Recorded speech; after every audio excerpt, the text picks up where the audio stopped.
Divisi Profesi dan Pengamanan Polda Metro Jaya periksa 9 anggota patroli perintis presisi.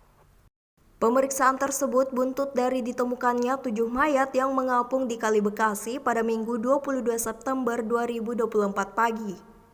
Ketujuh orang tersebut diduga menceburkan diri ke Kali Bekasi untuk menghindari patroli polisi. 9 anggota Korps Bayangkara yang diperiksa tersebut merupakan anggota Polres Metro Bekasi Kota. Kombes Pol Ade Arysyam Indradi, Kabid Humas Polda Metro Jaya menyebut ke-9 anggota patroli itu terlibat pembubaran massa yang diduga pelaku tawuran di Jalan Cipendawa Baru, Bojong Menteng, Kecamatan Rawalumbu. Mereka diperiksa terkait SOP pembubaran kelompok tawuran. SOP tim patroli perintis sendiri bersifat mencegah terjadinya gangguan Kamtibmas di wilayah hukum Polda Metro Jaya. Saat ini pihaknya masih mendalami bagaimana tim patroli melakukan proses pengecekan TKP.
Download Tribun X sekarang, menghadirkan lokal menjadi Indonesia.